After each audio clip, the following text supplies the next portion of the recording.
Hi everyone, welcome back to my channel. My name is Sola. If you're new here, make sure you subscribe to my channel. Today I've got a very wonderful guest with me. She is one of my very sweet friends. Her name is Odunola, and today together we're going to be exploring everything around relocating, expanding our comfort zones, changing careers, finances, and everything in between. So welcome to my channel, Odunola. Thank you. Hi, everyone. It's definitely great to be here. Jadi and I go way back, and I'm excited to be here. So, brief background, yeah. So I relocated to the UK, but before then, Odunola relocated to Canada. So it would be nice to hear a lot about your experience, in Canada, and I can also share mine in UK. But I think let's even start from the first thing, why did you relocate? Tell us. This is interesting because there were many reasons, right? First, of course, save for the same reasons that everyone wants to relocate. You're tired of Nigeria, you just want a fresh start, you want something new. But then again, you look at the several things going on in Nigeria. You already have children. You're starting to think, do you want your children to grow up in this kind of place? Is this what you really want for your children? Yes, we love Nigeria. Nigeria raised us, right? So, but nonetheless, you want a better life for your kids, and that kind of fueled our decision to move. Well, that's one of the decisions. But then, of course, as a Christian, I'm not trying to turn this into a church service, but as a Christian, of course, we also prayed about this, and we got that peace. We were led that this was the right thing for us to do at the time, and then we started the process. Of course, it took a while, but yeah, we got started. I was just gonna say, everyone wants to jackpot, right? I know. A lot of the times, some people feel like they need to have everything 100% ready before they move. In your own situation, did you have everything figured out before you decided to relocate, or you just took the leap of faith? Because I didn't have everything figured out, and I just took the leap of faith. And I was like, when I get to UK, I'll sort myself out. Indeed. So usually, honestly, the concept of having things figured out, I think it's just a myth. It's not real. Nobody ever has anything all figured out. Even the best planners in the world don't have it all figured out. But then again, there's also the part for eventualities. You figure everything out, you plan it, and then things happen. What do you do in those situations, right? So yeah, to your question, we didn't have it all figured out. But the one thing we were certain of was the fact that, we were comfortable with our decision. This was also something that we were sure was the right thing for us to do. And that helped a lot. So did we figure it out? No, but our why was strong enough to keep motivating us to go ahead. So when we faced a roadblock, the motivation, the why, the reason behind our move was strong enough to keep us going. And what I also saw, what I realized at that time is because obviously you probably already know that I'm married because I've been mentioning we, and I'm saying that I had a child. So yeah. 2+2. But yes, so this is just for the benefit of those that do not know. That also helped us work together as a team. It made our team work stronger. It brought us together because we had a goal that we were working towards, and that also helped. So days when I feel weary or I'm like, oh my God, are we doing the right thing? There's someone else to say, come on, remember this happened. This is why we're doing this. And so that just kept us all going. So yes, really, that is what I would say. Realities, because people don't talk about the realities of actually moving abroad. So you packed yourself from Nigeria, your family, and then you landed in Canada. What were some of the maybe good realities and some of the shocking things that you had to deal with? I'll tell you a funny story. I read randomly someone's Instagram post, and then there was a comment. It was about raising children in Canada, and it was about someone complaining about how there was no help and all of that. And then of course there were a lot of us Nigerians, there were a lot of backlashes as to what do you mean, if you think it's so stressful, why not just come back, yada yada yada. You don't invalidate my feelings just because you think that I have a better life. Do I have a better life? Yes, I do, no doubt. But then it's just because the kind of challenges I'm facing have changed. right? So I don't worry about power anymore. I don't worry about running water. I don't worry about those basic things that I used to worry about in Nigeria. But then the realities here are different. And I'll tell you first things first. The day we landed into this country, it was in April. And you would expect that was spring, but Canada being Canada and weather being, when they say this person is like the weather, honestly, that's the worst kind of way to describe somebody, because it's so unpredictable, so all over the place, right? So it was supposed to be spring. But then we got our shocker. We got into the airport, and it was like we were going to freeze the minute we stepped out. Like, oh my God, is this how bad the cold is? That was the first thing that we faced. I had a little girl with me who was just 3 at the time. A lot of things I could go on and on telling you about this. So many culture shocks that we faced. For change is something that affects people differently. For one, like I said, my daughter, she was already potty trained, like perfect, but the cold affected her so badly. That my daughter started to pee on herself again. Oh my God. And then it was at that time I realized that there was something called potty training regression. I didn't even know that thing existed. So I literally had to start potty training all over again.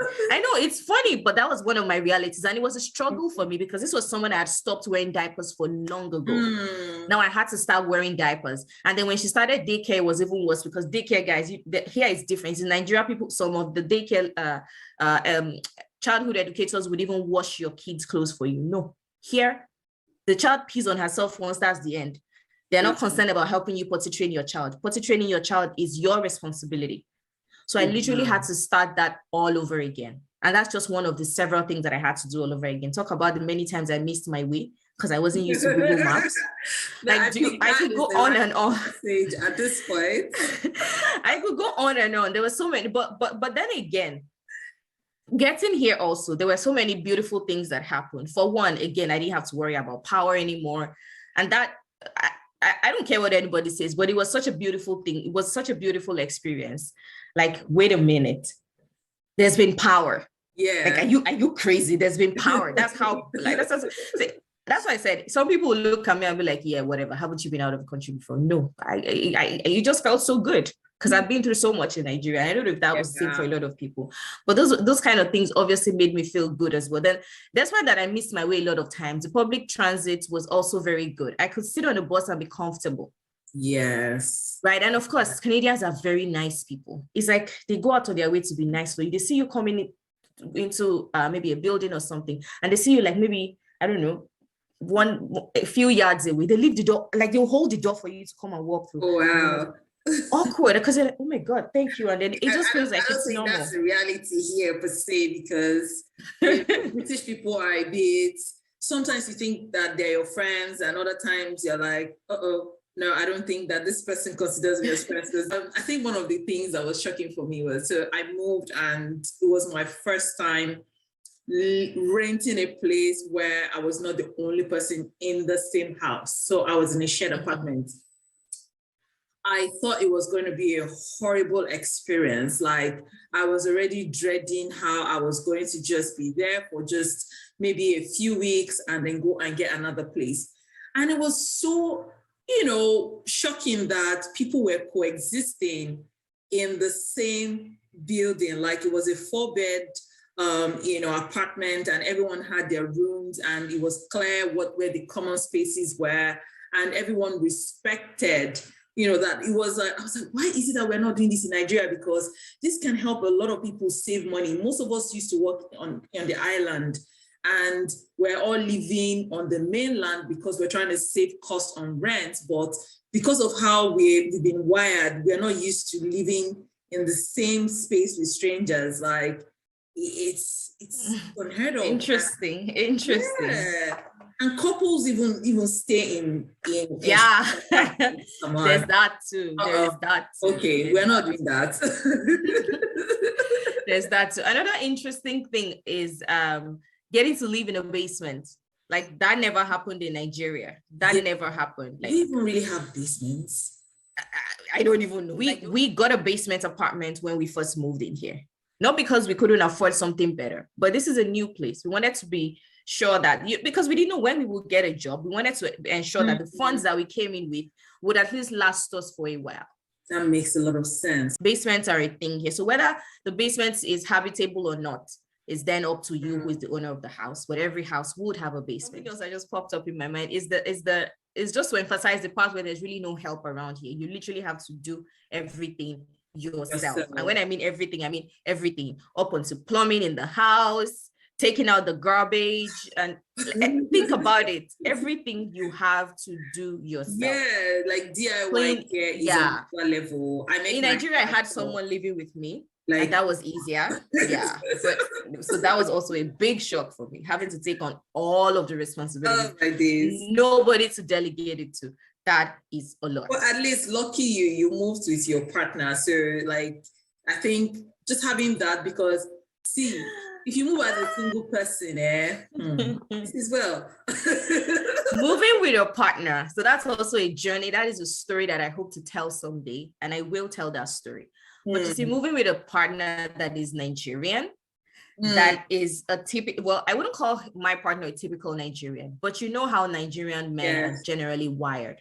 Yeah. They don't do a lot of these things. So that is also something. So that also makes you as the woman feel overwhelmed, because you get to do a lot of things that you typically wouldn't be doing before, but now everything falls on your legs, because at that time your partner is just like, oh my God, I just want to get a job. I want to be able to provide for my family, which is what every partner would assume to do. But here dynamics are different. So again, it took us as a couple some time to understand that our dynamics had changed, and we also needed to be malleable, switch. I wouldn't say switch completely, but be adaptable, such that we're able to infuse this new realities into our family values, into our principles, into all that we represent, because things really had to change. It took us some time, but that's why I said I will tell the story someday. But it is such a beautiful story right now, and I'm really. I know that when you moved, it wasn't like you had a job waiting for you in Canada, or did you? Yeah, I didn't have a job waiting for me here in the UK, and so did you have to make a career switch? Because sometimes people feel like they need to go back to school to be able to, get a job abroad, or they need to completely change their path, or there's so many misconceptions. Some people feel like they have to start with menial jobs before they are able to get real professional jobs. So like, what is, in your own experience, what was it like? Did you have to do any of this? Excellent. Thanks. So that's a very interesting question. And like you said, I will be using myself as an example before I then say what I feel is obtainable based on my experience. So for me, at the time that I was leaving Nigeria, before I left Nigeria, I worked a lot in business development, sales, corporate communications. Those were like the major things that I did. But just before I left, I had reached a point in my career. I wouldn't say I was having midlife crisis, but I had reached a point where I just wanted to pivot. I wanted to do something else. Was I sure what I wanted to do? I didn't know. But I did have a plan regardless, right? Because it's always good to have a plan. And my plan was play to my strengths.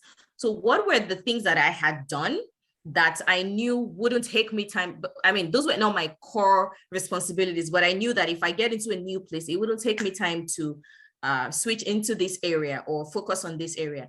And I realized that I had spent a lot of time with taking on some HR responsibilities in my previous roles. So I thought to myself, okay, just as, for the sake of having a plan, this is a career that I would look to explore when I get into Canada. Yeah. And so before I left Nigeria, I did one HR certification, just to have something like, okay, push comes to shove, I'm like, yeah, I do have a certification, deal with it, So I definitely had like a bit of a plan. But of course, I got in here. There was the part where I got here and realized that my daughter couldn't get into a daycare. We had to get on the wait list, and then the wait list went on for God knows how long. Okay. Yeah, that's also something. You have to be on the wait list.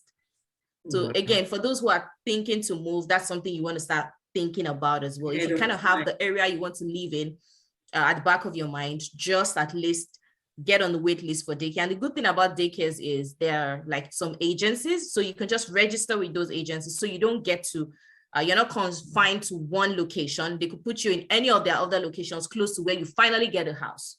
So that's just on the side note. But yeah, so because that happened to me, I obviously couldn't focus on finding a job immediately. My husband was focused on finding a job for himself at the time, but I was lucky to get like a part-time job with our realtor at the time, the realtor who helped us get where we lived, who helped us to get the house we lived. So I worked with her part-time, and that helped. So I could work from home, and I could also take care of our daughter at the time. So while I had the part-time job, I started to, think about what next steps would be for me, because I obviously knew that I couldn't take this job for so long. But on the other hand, my spouse was, I would call us blessed, really, because in less than 2 months, he got a really great job. And this wasn't anything below what he was doing before. Contrary to the general belief that you must take up like, a survival role or something like that before you. But then again, everyone is on a different journey. And so you really can't. Everyone's journey is very different. It's totally different. Absolutely. So like, how long did it take you to now like maybe get a proper job, and what were the things that you had to do to maybe upskill yourself into your new role now? Yeah, so that's where I am going to now. So of course, I got a part-time job that helped, but what I did have at back of my mind, which kept me going, was that I wasn't going to be on that role for a long time.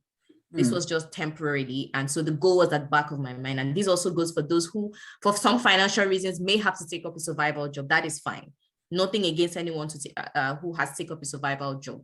But the important thing is, please keep the big picture in mind. People get carried away. I met people who remained on survival roles for 5 years. Wow. I know someone who remained on a survival job for 9 years.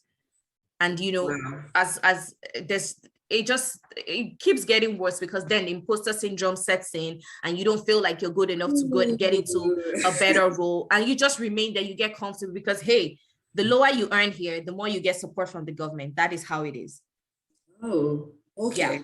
So you get more support from the government in terms of childcare, you get subsidy. And so anyone could actually feel comfortable, like, yeah, I don't care. I could earn just 40, 50K a year and I'm good, because I'll get support for childcare. I will get, I'm definitely in the lower tax bracket. So yeah, some people could get comfortable, but then again, it depends on what you want. So for me, I knew that regardless of whatever support I was getting at that time, I definitely didn't want to remain there. And so I started to look around. So what are the HR roles? I started to apply. Nobody was calling me. And that made sense, because number one, I had 0 Canadian experience. And it's not like I even had done, some specific, like, it was like my roles before were HR related. And there I was putting out my resume as business development manager, as corporate communications manager, looking for a HR role. I don't even know where my headspace was and why I thought that would fly. But I did it anyway. And I felt myself saying, but I've applied for lots and lots of roles. How come nobody is calling me?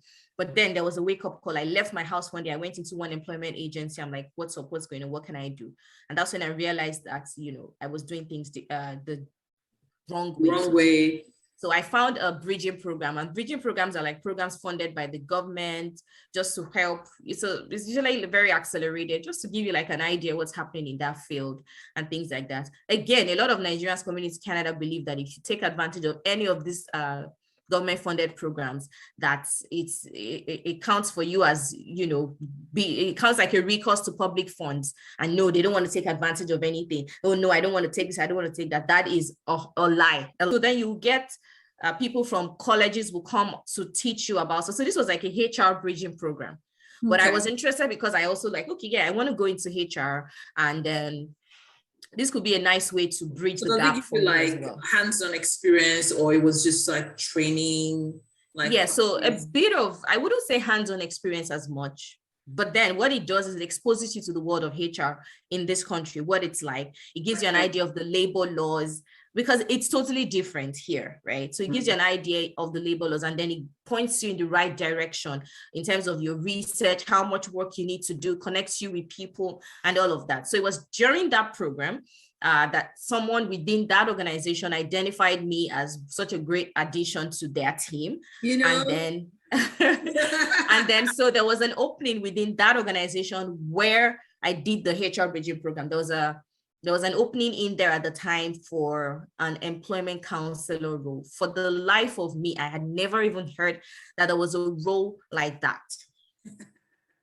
But I was recommended for the role, and then of course I applied. Now the recommendation is it's like a referral, right? That's all there is to it. Will it help you get a foot in the door? Not necessarily, because you're going to have to go there and speak for yourself, but at least it gets the recruiter to look at your resume as opposed to the thousands of resume that the recruiter has to look out for, or if it was an applicant tracking system. So the referral did help. I looked at the job description. It was interesting. It was a completely new experience for me because I was going to be working with strictly newcomers, and I could relate with their struggles. So that also helped me in terms of preparing for the interviews, the struggles, the challenges I had been through up until that point. So that helps me relate properly with it. And I was like, yeah, I'm open to new opportunities. I'm open to new challenges. So let's take this up. And then I took it up. I went for the interview. As a Nigerian girl that I am, I've been saying this. I prepared. Hold that thought. I prepared. And when I got into the interview, I wowed everybody. My presentation was on point. Like I wowed everyone. It didn't even take them time. Odu is amazing. Please just know, today I was just telling someone, I said, Nigerians are extremely talented. And impostor syndrome, a lot of the times, it limits us. Mm-hmm. Like when we go into spaces, like into rooms, even when we've never been there before, that hustle culture from where we are coming from, yes, it comes in handy. We prepare. Our English is very good. Like some people feel like, they're limited by their vocabulary or the fact that they don't have an accent. See, mindset. When you get abroad, you need to make that switch. Finally, I was offered so I didn't have the requisite experience, but they could see how passionate I was. All the other people who applied for the role had the requisite experience, but they couldn't get it because they were not wowed by their interviews. And so they're like, okay, you know what? Let's try you. Let's give you a 2-month contract and let's see how it goes. Oh, I'm like, okay, I'll take it. So now, like, you've been in Canada for a while. Like, I don't know if I would imagine that the interview process for different job roles would differ, but I would also imagine that maybe there will be common themes because you said something about you did a presentation. Is that like a common thing with interviews in Canada in general? No, I think it depends on the sector. So this was a not-for-profit organization. So it was in the not-for-profit sector. And so in that sector, there's a lot of similarities in the way that they bring people in. They literally have to document every process because most of these not-for-profit organizations get funding from the government. And so there's got to be documentation. So there's kind of like a similar process. So I would say for a fact that within that sector, more often than not, you will get to do a presentation. You will get to answer not necessarily similar questions, but if for example, if you and I are going to interview for the same role within the not-for-profit sector, if I go for the interview first, hands down, I'm giving you the same questions that you will be answering. Okay. So that's kind of how it is within the government sector as well. So matter of fact, there's one of the government agencies, you literally get the questions ahead of time. So you don't have any excuse not to be prepared. But then again, people still go there because that's what makes it harder, right? You should have prepared. But how do you know the right things to say? Impostor syndrome, So it's really interesting. But altogether, it took me about 11 months to finally land this role that I got. So imagine all of this that we're talking about happened in a space of 11 months. I didn't do a lot of interviews in Nigeria, right? So, but I think that, in Nigeria, there's this thing about being stuck up when you're doing your interviews, the way you sit, the way you're like, almost, it's never like very relaxed, it's like here, like, it's so like you're just chatting, with the people, and it's a more relaxed interview process. Like sometimes even when they see that you have, you're worked up already, they can just help you like calm down. They can offer you water, make sure that you're relaxed and everything. So, but I think that with job interview process, like sometimes you may have to practice by getting more interviews before you finally land, the one that is going to really just pan out for you at the end of the day. I think just to round up, like, we've both left our comfort zones. We've left our country where, we both went to school, we grew up there, you started your family there. What are some of the things that you would say has helped you outside this comfort zone? So to answer that question, I would say, first of all, I mentioned this earlier before, but it's that my why was strong enough. Mm. Did I expect it to be a rosy ride? Absolutely not. Mm. And was it a walk in the park? No, it wasn't. But is it worth it for me today? Totally, it is worth it. So the journey is never straight, but I trusted my process. I knew that, again, my why was strong enough, and that helped me. That kept me going. Yeah. Right? So it's important to constantly be in tune with your why. So your why better be strong enough. So if you really want to move because everyone is moving, then you need to go back to the drawing board, because to be honest, when you get here, a lot of things will hit differently. For one, you may not get a job in the first 12 months. Yeah. For some other people, you could hit the ground running. But then you look at some of those people and then you say, oh yeah, if this person got it good, why shouldn't I? It won't always be the same for everybody. So you're going to have to prepare yourself for anything that comes up. Just, again, it goes back to your why. It really should be strong enough. And more than anything, it's amazing here where you're on a different journey. No, nobody's even watching. Nobody's comparing. So if you're busy comparing yourself to anybody, you're just giving yourself stress, to be honest. Yeah. It's unnecessary because the person is not even looking at you. The person can't even be bothered that you exist. So if someone else is just focusing on how to be better, how to make a better version, how to become a better version of themselves. So at the end of the day, you're just stressing yourself. So it's really important to be in touch with your why. It is important to focus on your journey, and please never keep quiet. Connect with people. Networking, oh my God, you have no idea the importance of networking. Networking will get you far. It will get you far. I agree with you. It will. And so, yeah, I think that's really it for me. Of course, there are other interesting things to talk about. I could go on and on about my experience here and how fantastic it's been for me, how much I have grown in the last almost 5 years now. But overall, it's just that, it's been that long.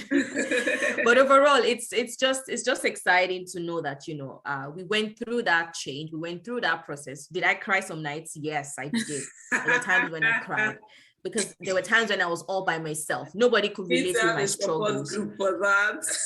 Yes, nobody could relate with my struggles. I couldn't call home to say I'm this, I'm that, because everybody's just going to look at me like, are you crazy? Do you want to come back? No, it's been worth it for me.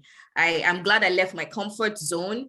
I'm glad I took that leap of faith. I'm glad I made that move. I've right now, the exposure that I have, there's so many ideas bursting in my head. Guys, Odun is also an immigration consultant. So if you're thinking of relocating to Canada, she's the person to speak to. She's going to guide you. She knows all the different routes, whether you want to go to school, you want to get a job, all the, what is it that people call it, express entry, PMP. She's the go-to person. She's the plug. Like, she will support you. She will hold your hands. She's been through this journey and she's the best person to talk to. I'm going to leave the link to her YouTube channel below. And if you need to reach out to her as well and you want me to share her details, what's the best way to reach you, Odu? Is it through your corporate channel or email? I mean, you can send a DM on Instagram, you can send me an email. I have access to all of these things quickly. Okay. And I will definitely be responding to that. So I will be tagging Odu's handle on Instagram, so you can slide into her DMs. You can leave a comment in this section, in the comment section below, if you want me to reach out to her for you. Anything Canada, immigration, she's the go-to person. She will guide you. Anyways, Odu, it's been a pleasure having you on my channel today. It's been amazing, having this conversation with you. And I hope that if I call on you next time, you don't have a choice. Absolutely. No, any day, anytime. I got you. Thank you very much. If you have enjoyed our chit chat, please make sure you put a comment in the comment section below, and make sure you subscribe, and I will see you next time. Bye. Thanks, everyone. Bye.